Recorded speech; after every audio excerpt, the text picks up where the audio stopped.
জন্মের সাথে জড়িয়ে থাকা এক অবিচ্ছেদ্য নাম শহীদ প্রেসিডেন্ট জিয়াউর রহমান।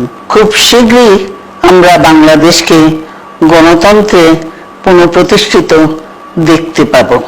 সবার জন্য গণতন্ত্র ও উন্নয়নের মাধ্যমে সকল সমস্যার সমাধানের যে রাজনীতি শহীদ জিয়া রেখে গেছেন তা বাস্তবায়নের মাধ্যমে তার প্রতি শ্রদ্ধা জানাই।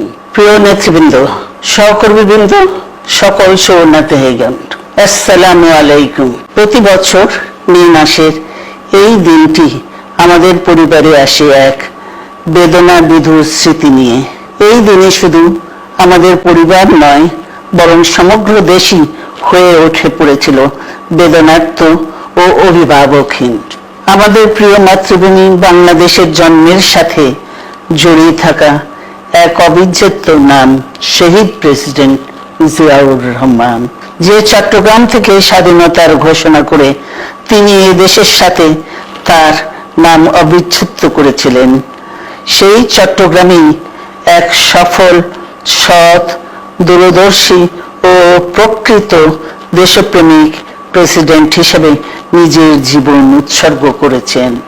এদেশে গণতন্ত্র, স্বাধীনতা, সংবাদপত্র ও বিচার বিভাগের স্বাধীনতা, স্বনির্ভরতা ও উন্নয়ন এবং নিজস্ব জাতীয়তাবাদ সৃষ্টির অনন্য রূপকার শহীদ জিয়া, যে গণতন্ত্র প্রতিষ্ঠা আর সার্বভৌমত্ব রক্ষার লড়াইয়ে তিনি শাহাদাত বরণ করেছেন, সেই গণতন্ত্র নিরবচ্ছিন্ন যাত্রা আজও বাধাগ্রস্ত হচ্ছে প্রতি পদে পদে।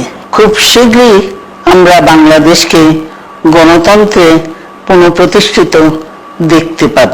এই হোক শহীদ জিয়ার শাহাদাত বার্ষিকীতে আমাদের অঙ্গীকার। এই লক্ষ্যে সুশৃঙ্খলভাবে এগিয়ে চলার জন্য আমি বিএনপির সকল পর্যায়ের নেতা কর্মী ও দেশবাসীর প্রতি আহ্বান জানাচ্ছি। মনে রাখবেন, সবার জন্য গণতন্ত্র ও উন্নয়নের মাধ্যমে সকল সমস্যার সমাধানের যে রাজনীতি শহীদ জিয়া রেখে গেছেন তা বাস্তবায়নের মাধ্যমে তার প্রতি শ্রদ্ধা জানাতে হবে। আমরা তার বিদায়ী আত্মার মাগফিরাত কামনা করছি। আল্লাহ হাফেজ। বাংলাদেশ জিন্দাবাদ।